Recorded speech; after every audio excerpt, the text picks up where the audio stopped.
Throw them all out. Like all of you, I'm fed up.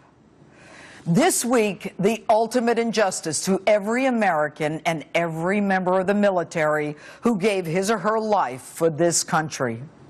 Hello and welcome to Justice. I'm Judge Jeanine Pirro. Thanks for being with us tonight. This week, parents of young Americans killed in action on foreign soil, their bodies in cold coffins, loaded onto a cargo plane to Dover Air Force Base, were told there would be no death benefits, no burial expenses, no money of any kind.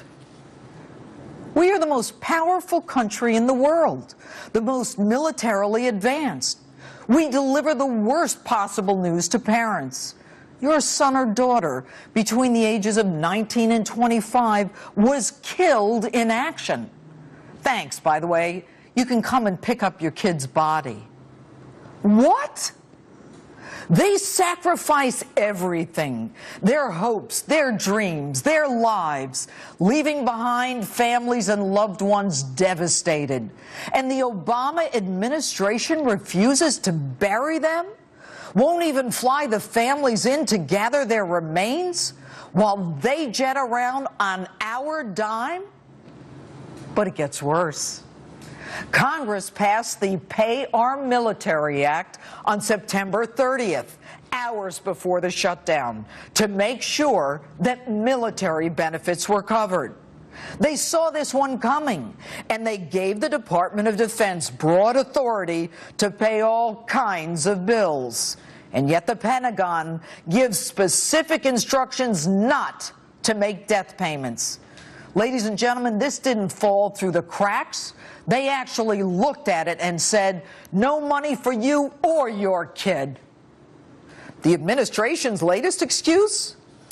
Our lawyers misinterpreted the law. Seriously? But then again, that's no surprise. In over his head holder, the one who lied to Congress and shipped guns to the Mexican drug dealers, he's just plain incompetent. And this guy, Secretary of Defense Hagel, who sits at the citadel of the Pentagon, the ranking member of the Senate Armed Services Committee, a member of his own party, said he should never have been confirmed in the first place because Hagel believes Americans should apologize to our world adversaries, shun our friends, and because he criticized the Jewish lobby. Secretary Hagel, you call yourself a decorated combat veteran, and you don't allow for these payments? And then, when the cat's out of the bag, you have the audacity, the chutzpah, the balls to show up at Dover Air Force Base for the first time as Secretary of Defense out of a newfound respect? I've seen this video before. And where the hell were the Joint Chiefs in all of this? How dare you stand silent while the men and women under you are treated like trash? But then again, ladies and gentlemen, we Americans are nothing more than pawns in a political chess game. Politicians looking to grandstand and blame the other party because you politicians want to score political points. You just want to make Americans hate the other guy. Well, I have news for you. We are disgusted with all of you. This great nation is drowning in a sea of debt at a record pace, and you refuse to address the overspending, the fraud, the waste, the free giveaways, and your solution? Raise the debt limit. And Mr. President, with all due respect, you have a family of 4. May I ask you a simple question? If you or Michelle couldn't make your credit card payments, would you simply call up MasterCard and say, raise my limit? They would respond, you can't pay this bill. Why would we raise your limit and give you more credit? But you want to do that to us. And you're playing golf the same weekend that Americans are dying, and then you won't even bury them. And I personally don't care how many days Jay Carney can dance around as to when you first knew of the tragedy or if you even knew it at all. Your administration is too focused on playing politics and dividing the American public. Now, I'm not taking sides here.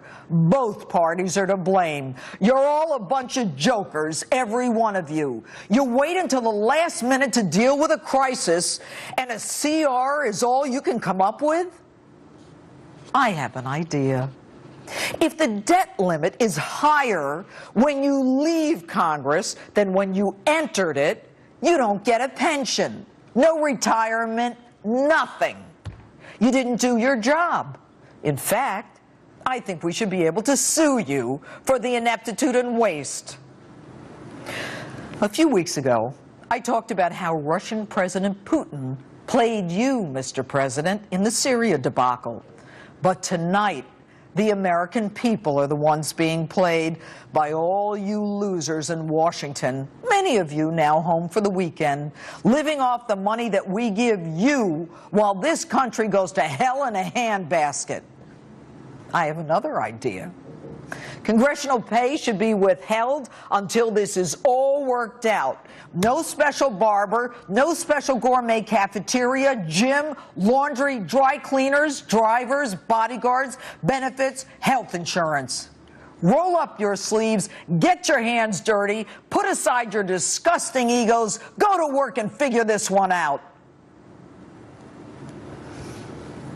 An American flag flies in front of my home. My father and grandfather fought proudly for this nation in World War II. They and all the veterans like them are looking down at us disgusted. I am ashamed of how the families of our fallen soldiers were treated. You know, I talk about justice all the time. But if ever there were an injustice, this is it.